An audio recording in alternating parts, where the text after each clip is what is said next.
ಮಧ್ಯಪ್ರಾಚ್ಯದಲ್ಲಿ ನಡೀತಾ ಇರುವಂತಹ ಯುದ್ಧದ ಕಾರ್ಮೋಡದ ಪರಿಸ್ಥಿತಿ ಇನ್ನಾದರೂ ಕರಗುತ್ತಾ ಅನ್ನುವಂತಹ ಒಂದು ಪ್ರಶ್ನೆ ಅಂತೂ ಇದ್ದೇ ಇದೆ. ಯಾಕಂದ್ರೆ ಈ ಕದನ ವಿರಾಮ ಅನ್ನೋದಕ್ಕಿಂತ ಹೆಚ್ಚು ಸೂಕ್ತವಾದಂತಹ ವರ್ಡ್ ಯಾವ್ದು ಕೇಳಿದ್ರೆ ಟ್ಯಾಕ್ಟಿಕಲ್ ಪಾಸ್. ಎರಡು ದೇಶಗಳ ಮಧ್ಯೆ ಒಂದು ಅಗ್ರಿಮೆಂಟ್ ಆಗಿಲ್ಲ, ಬಟ್ ಇಬ್ರು ಒಬ್ರಿಗೊಬ್ರು ಹೊಡಿತಾ ಇಲ್ಲ. ಬಟ್ ಇದು ಎಷ್ಟು ದಿನ ಅಂತ ಹೀಗೆ ಮುಂದುವರಿಯುತ್ತೆ? ಯಾಕಂದ್ರೆ ದೊಡ್ಡ ಮಟ್ಟದಲ್ಲಿ ಅಪನಂಬಿಕೆ ಅನ್ನೋದು ಎರಡು ರಾಷ್ಟ್ರಗಳಲ್ಲಿದೆ. ಆಮೇಲೆ ಎರಡು ರಾಷ್ಟ್ರಗಳಿಗೆ ಈಗೋ ಸ್ಯಾಟಿಸ್ಫ್ಯಾಕ್ಷನ್ ಅನ್ನೋದು ತುಂಬಾ ಇಂಪಾರ್ಟೆಂಟು. ನಾನು ಹೇಳ್ದಂಗೆ ಅವ್ರು ಕೇಳಬೇಕು, ಅವ್ರು ಹೇಳ್ದಂಗೆ ನಾನು ಕುಣಿಬೇಕು ಅನ್ನೋ ರೀತಿಯಲ್ಲಿ ಎರಡು ದೇಶಗಳು ಕಾಣಿಸ್ತಾ ಇದೆ. ಹೀಗಾಗಿ ನಾಳೆ ಸಂಧಾನ ಸಭೆ ನಿಜವಾಗ್ಲೂ ನಡೆಯುತ್ತಾ? ನಡೆದ್ರೆ ಯಾರ್ಯಾರು ಬರ್ತಾರೆ ಯಾರ್ಯಾರ ಕಡೆಯಿಂದ?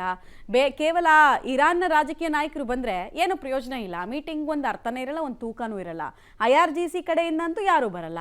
ಹಿಂಗಿರ್ಬೇಕಾದ್ರೆ ನಾಳೆ ಮಾತುಕತೆ ನಿಜವಾಗ್ಲೂ ನಡೆಯುತ್ತಾ ಅನ್ನೋದೇ ಪ್ರಶ್ನೆ. ಜಗತ್ತಿನಾದ್ಯಂತ ಫಾರೆವರ್ ಯುದ್ಧಕ್ಕೆ ಎಲ್ಲರೂ ಅಫೋರ್ಡ್ ಮಾಡೋಕ್ಕಾಗಲ್ಲ.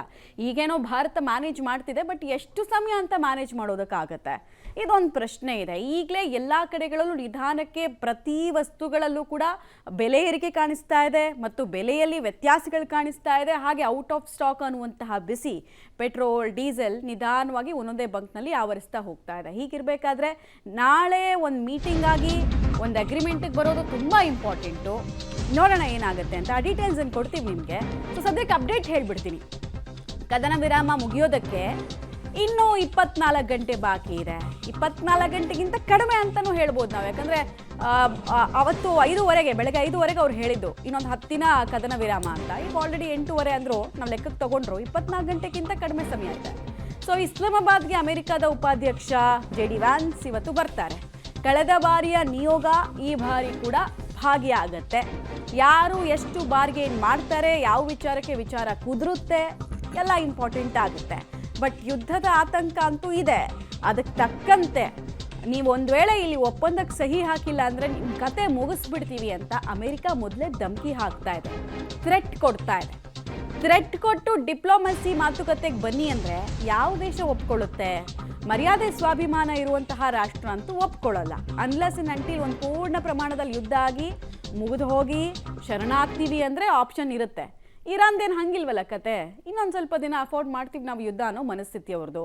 ನೀವು ಹೇಳ್ದಂಗೆ ಕುಣಿಯೋಕ್ಕಾಗಲ್ಲ ನಮ್ಮ ಕೈನಲ್ಲಿ ಅಂತ ಇರಾನ್ ಹೇಳ್ತಾ ಇದೆ. ಇನ್ಫ್ಯಾಕ್ಟ್ ನಾವು ಮಾತುಕತೆಗೆ ಬರಲ್ಲ, ಟೇಬಲ್ಗೆ ನಾವು ಬರಲ್ಲ, ನೀವು ಬರೆದಿಟ್ಕೊಳ್ಳಿ ಅಂತ ಹೇಳಿ ಮೊನ್ನೆ ತನಕನೂ ಇರಾನ್ನ ಅಧಿಕಾರಿಗಳು ಹೇಳ್ತಾ ಇದ್ರು. IRGC ಹೇಳ್ತಾ ಇತ್ತು.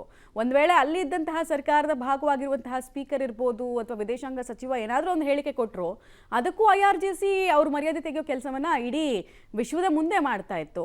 ನೀವು ಬದುಕಿರೋದು ನಾವು ಕೊಟ್ಟಿರೋ ಹೇಳಿಕೆಯನ್ನು ಕೊಡೋದಕ್ಕೆ ಮಾತ್ರ, ನೀವೇನು ಡಿಸೈಡ್ ಮಾಡಬೇಡಿ ಅಂತ IRGC ಅಲ್ಲಿರೋರಿಗೆ ಧಮಕಿ ಹಾಕ್ತಾ ಇದೆ. ಇಂಥ ಪರಿಸ್ಥಿತಿ ಇರಬೇಕಾದ್ರೆ ನಾಳೆ ನಿಜವಾಗ್ಲೂ ಕೂಡ ಒಂದು ಅಗ್ರಿಮೆಂಟ್ಗೆ ಇಬ್ಬರು ಮ್ಯೂಚುವಲ್ ಆಗಿ ಸೈನ್ ಹಾಕ್ತಾರೆ. ಹಾಕದೇ ಇದ್ರಿ ಏನು? What next? ಅಮೆರಿಕ ಏನು ಮಾಡುತ್ತೆ? ಬೂಟ್ಸ್ ಆನ್ ಗ್ರೌಂಡ್ ತನ್ನ ಸೈನಿಕರನ್ನು ಕಳಿಸುತ್ತಾ? ಆಮೇಲೆ ಕಳಿಸಿದ್ರೂ ಕೂಡ ಅಲ್ಲಿ ಗೆಲ್ಲೋದಕ್ಕೆ ಸಾಧ್ಯ ಇದೆಯಾ? ತುಂಬ ವಿಪರೀತವಾದಂತಹ ಪ್ರಶ್ನೆಗಳಿದ್ದಾವೆ.